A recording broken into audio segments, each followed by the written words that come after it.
নমস্কার, আমরা আছি বিধাননগর মিউনিসিপ্যাল গ্রাউন্ডে।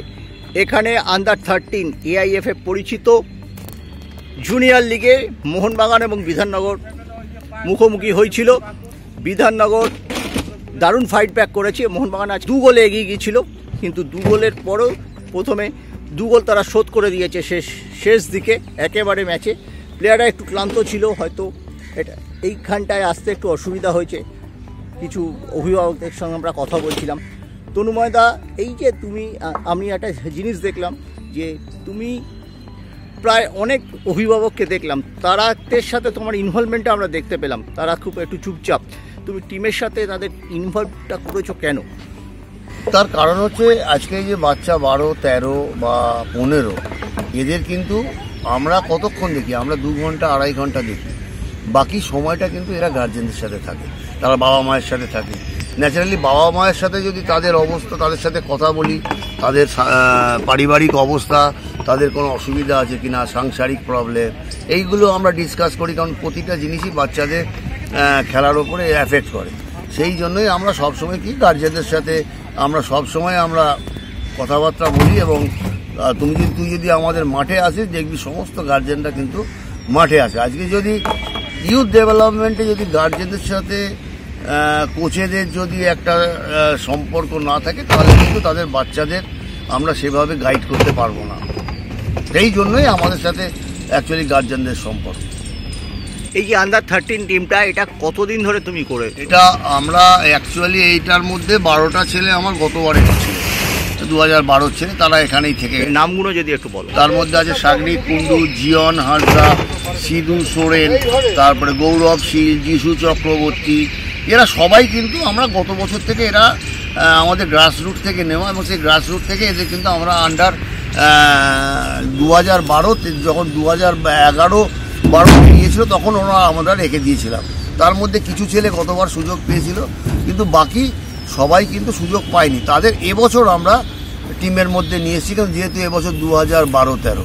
আর একটা জিনিস হচ্ছে, এই আমাদের একটা অ্যাডভান্টেজ যে গার্জেনদের সাথে আমাদের সম্পর্কটা এমনই যে আমরা যদি কোনো প্লেয়ারকে না ছাড়ি, কেউ কিন্তু মোহনবাগান সুপার জায়ান্ট ছেড়ে যাবে না। এটা আমাদের কনফিডেন্স আছে গার্জেনদের ওপরে। তার জন্যই এই ছেলেগুলো ছিল বলেই এরা অগাস্ট সেপ্টেম্বর থেকে নিজেদের তৈরি করেছে। এই সুসম্পর্কটা গড়ে উঠলো কি করে? সুসম্পর্ক যেমন যখন ওরা ট্রায়াল থেকে আমরা সিলেক্ট করলাম, তখন গার্জেনরা আস্তে আস্তে মাঠে আসতে আরম্ভ করলো। এবার মাঠে এলে কোনো ছেলের কোনো সমস্যা, তার গার্জেনের সাথে কথা বললাম। বা আর একটা ছেলের সে আসছে না, তাকে গার্জেনকে ডেকে পাঠিয়ে বললাম, কেন ছেলেটা প্র্যাকটিসে আসছে না? স্যার, আমার এই সমস্যা হচ্ছে।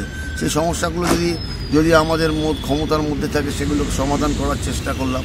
এইভাবে করতে করতে কিন্তু গার্জেনদের সাথে আমাদের একটা সুসম্পর্ক তৈরি হয়ে গেছে। হ্যাঁ, কিছু দেখলাম বেশ কিছু নিম্নবিত্ত পরিবারের মহিলারা আছেন, কিছু মধ্যবিত্ত রয়েছেন, একটা মিক্স আপ তুমি করেছো। হ্যাঁ, অ্যাকচুয়ালি কী হয়, ফুটবল যারা খেলে তারা ম্যাক্সিমামই নিম্ন মধ্যবিত্ত ঘরের ছেলেরাই আসে।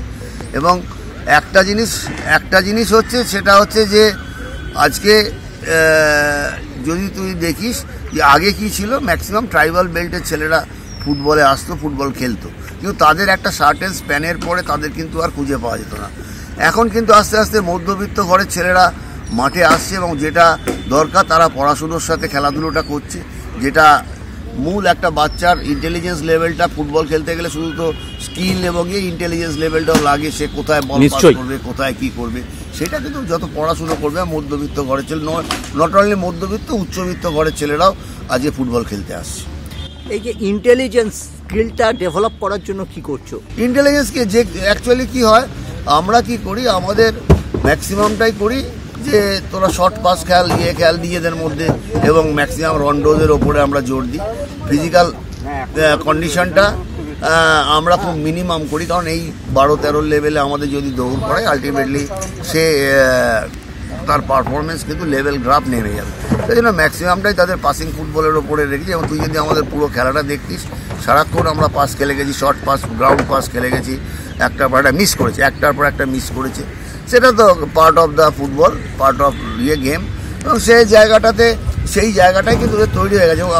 তুই যদি আমাদের এই 13 খেলাটা জেতা আর একটা ব্যাপার না, ব্যাপার হচ্ছে আমরা কিন্তু সবসময় ছিল একটা নির্দিষ্ট লক্ষ্য নিয়ে গ্রাউন্ড পাস খেলে দুটো খেলাকে সুইচ করা, একটা দিক থেকে আরেকটা দিক যাওয়া, দুটো উইংকে অ্যাটাকে আসা, স্ট্রাইকারকে মিডফিল্ড সাপোর্ট করা, মিডফিল্ড থেকে শট মেরে যাওয়া, এই জিনিসগুলো আমরা ডেভেলপ করি প্র্যাকটিসের মধ্যে। এবং পদ্ধতিটা যে ফরমেশনটা সিনিয়র দল খেলে মোটামুটি না, আমরা অ্যাকচুয়ালি 9 সাইড মাঠে তো সেভাবে ফরমেশন হয় না, তবে আমরা এটাতে খেলি 3-4-1 ফরমেশনে, 3টে ডিফেন্স, 4টে মিডফিল্ডার যারা উইং থেকে ডিফেন্স করবে এবং একটা সিঙ্গল স্ট্রাইকারে আমরা খেলি।